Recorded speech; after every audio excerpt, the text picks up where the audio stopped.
स्वागत आप सभी का एक नए वीडियो में। आइए जानते हैं आज की खास खबर, नई जानकारी। उत्तर प्रदेश की भी कुछ इंपॉर्टेंट नई जानकारियां आपको बताएंगे। हमारे साथ अंत तक बने रहिएगा। चलिए शुरू करते हैं।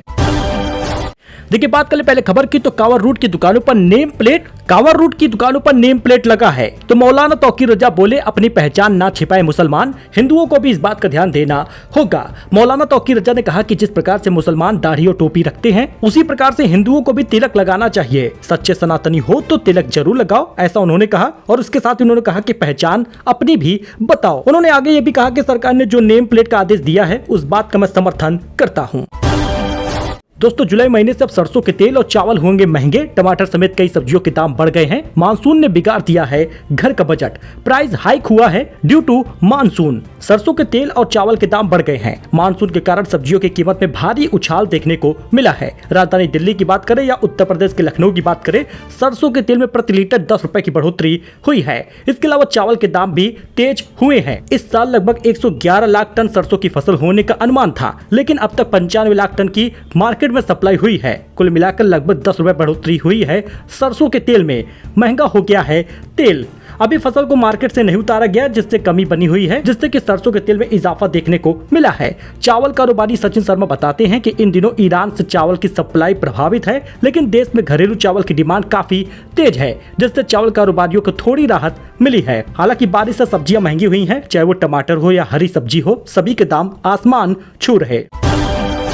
क्विक कॉमर्स का खेल, 57 का सामान 200 रुपए में बेच रहे जेप्टो, ब्लिंकिट जैसी क्विक डिलीवरी कंपनियां बारिश और छोटे ऑर्डर के नाम पर चार्ज ले रही हैं। मिनटों में किराना पहुंचाने वाला क्विक कॉमर्स कंपनियां चुपचाप ग्राहकों पर अतिरिक्त बोझ डाल रही हैं। इसके लिए डिलीवरी के अलावा handling charge, membership fees, rent fees, processing fees, platform fees और व्यस्त समय में सर्च चार्ज भी वसूले जा रहे हैं। यह सब स्टैंडर्ड डिलीवरी और प्लेटफॉर्म चार्ज से अलग है। आईटी प्रोफेशनल सुरेश ने जब जेप्टो से 57 रुपए के स्नैक्स मंगवाए तो बिल 200 रुपए पहुंच गया। इसमें 13 रुपए हैंडलिंग चार्ज, 35 रुपए स्मार्ट कार्ड फी, 75 रुपए डिलीवरी चार्ज और 1 रुपए मेंबरशिप फीस जुड़ी थी। जीएसटी ने कीमत और बढ़ा दी। यानी आप इन सामानों को मंगाते हैं ऑनलाइन और इसका दाम बढ़ा हुआ मिलता है। 57 रुपए का सामान 200 तक पहुँच गया।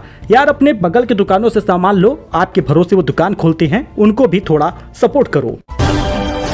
यूपी में डीएम और एसएसपी के काफिले को होमगार्ड ने रोका। परिचय देने के बाद जानिए क्या हुआ। मुड़िया मेले के निरीक्षण को ई रिक्शा से निकले डीएम एसएसपी के काफिले को एक होमगार्ड ने रोक लिया। डीएम और एसएसपी के परिचय देने के बाद भी उसने मेला क्षेत्र में जाने नहीं दिया गया। जी हाँ, यूपी के मथुरा में मुड़िया मेले के निरीक्षण को ई रिक्शा से निकले डीएम एसएसपी के काफिले को परिक्रमा मार्ग में प्रवेश करने से होमगार्ड ने बागड़ी प्याऊ तिराहे पर ही रोक दिया। उन्होंने अपना परिचय भी दिया, लेकिन होमगार्ड ने कहा ई रिक्शा परिक्रमा मार्ग में प्रतिबंधित है। इसके बाद काफिले ने रास्ता बदल लिया। होमगार्ड की ड्यूटी से प्रसन्न होकर एसएसपी श्लोक कुमार ने होमगार्ड को सम्मानित करने का निर्णय भी लिया है। अच्छा, एफडी रेट को लेकर बड़ी खबर आ रही है। दरअसल गारंटी के साथ चाहिए ढासू रिटर्न, तो ये 5 बैंक एफडी पर दे रहा है पौने 8% से ज्यादा का ब्याज। सबको नहीं मिलेगा ये फायदा। जरा जानिएगा क्या फायदे हो रहे हैं। अगर आप ज्यादा ब्याज चाहते हैं तो यस बैंक इस पर टॉप में है। 3 साल की एफडी पर वरिष्ठ नागरिकों को 7.85% का ब्याज मिल रहा। चाहे तो आप इसमें इन्वेस्ट कर सकते हैं। यस बैंक के बाद एसबीएम बैंक इंडिया भी सीनियर सिटीजन को 7.8% का ब्याज दे रहा है। 3 साल की फिक्स डिपॉजिट पर यह ब्याज लागू होगा। बंधन बैंक पौने 8% का यानी 7.75% तक का ब्याज वरिष्ठ नागरिकों को दे रहा है। तो सामान्य नागरिकों को भी अच्छा ब्याज मिलता है। तो चाहे तो आप इंडसइंड बैंक में 3 साल की एफडी करा ले, यहाँ पर भी 7.5% तक का ब्याज मिलता है। दोस्तों, राशन कार्ड धारकों की ई केवाईसी का काम जारी है। दरअसल 30 जून तक 84% लोगों ने अपना ई केवाईसी कराया हुआ है, लेकिन अभी भी 16% लोग बाकी हैं। ई केवाईसी नहीं कराने वालों का नाम कट जाएगा। यूपी के सभी जिलों की यही हालात हैं। अयोध्या की बात करें तो सार्वजनिक वितरण प्रणाली को पारदर्शी बनाने के लिए राशन कार्ड धारकों की ई केवाईसी की जा रही है। अब जिले में 990 सरकारी सस्ते गल्ले की दुकान है। 4,31,000 राशन कार्ड धारक हैं। अब 84% लाभार्थियों का ई केवाईसी हुआ है। 15 दिन का और समय मिला है। सभी कोटेदारों को 100% ई केवाईसी कराने का निर्देश दिया गया है। अच्छा, वहीं पर यूपी के इस जिले में भी अब राशन कार्ड धारकों को 15 दिन की मोहलत मिली है। तो अगर आप यूपी के हैं तो सुल्तानपुर, सीतापुर, प्रतापगढ़, जौनपुर, बनारस आपको 15 दिन का एक्स्ट्रा समय मिल रहा है, जब आप 15 जुलाई तक ई केवाईसी कराएंगे। वरना राशन कार्ड बंद होगा, उसके बाद आपको राशन फ्री वाला नहीं मिलेगा। दोस्तों, करोड़ों किसानों के लिए बड़ी खुशखबरी है। इस दिन आएगा पीएम किसान की 20वीं किस्त का पैसा। दरअसल जुलाई की शुरुआत हो चुकी है और ऐसे में देश भर के लाखों किसानों को पीएम किसान निधि की 20वीं किस्त का इंतजार है।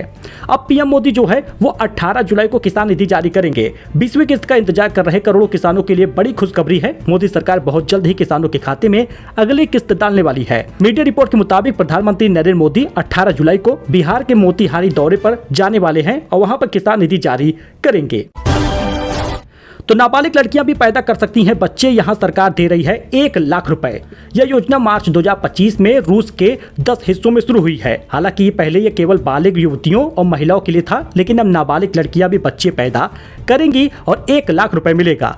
जन्म दर के गिरते स्तर और जनसंख्या बढ़ाने के लिए रूस लड़कियों को बच्चे पैदा करने के लिए 1 लाख रूबल यानी करीब 1,09,000 रुपए दे रही है। मीडिया रिपोर्ट के अनुसार सरकार लड़कियों को ये मदद जन्म देने और पालन पोषण के लिए दे रही है। तो सावन का महीना भी शुरू भी नहीं हुआ और फूलों के दाम दोगुने हो गए हैं। गुलाब 600 रुपए और गेंदा 500 रुपए प्रति किलो पहुंचा है। बेल पत्र भी महंगा हुआ है। श्रावण महीने की शुरुआत 11 जुलाई से होने जा रही है और इस दौरान मंदिरों में पूजा अर्चना के लिए फूलों की मांग बढ़ गई है। नैनी के फूल मंडी बाजार में फूलों की कीमतों में भारी इजाफा देखने को मिला है। मतलब गुलाब का फूल जो सामान्य दिनों में 200 से 250 रुपए प्रति किलो बिक रहा था, वो 400 रुपए से लेकर 600 रुपए प्रति किलो बिक रहा है। गेंदे का फूल भी 150-200 में था, लेकिन अब 400 से 500 रुपए प्रति किलो बिक रहा। बेला मंदार के फूल भी महंगे हो गए हैं। तो माइक्रोसॉफ्ट ने पाकिस्तान में अब अपना कामकाज बंद कर दिया है। यहाँ पर बिगड़ते हालात का ये नतीजा है। कंपनी अब रीजनल ऑफिस और लोकल पार्टनर के जरिए सर्विस देगी। जी हाँ, टेक कंपनी माइक्रोसॉफ्ट ने 25 साल तक पाकिस्तान में काम करने के बाद अब ऑपरेशनल बंद कर दिया है। कंपनी अब अपने ग्लोबल प्लान के तहत क्लाउड बेस्ड और पार्टनरशिप वाले मॉडल पर ही फोकस कर रही है।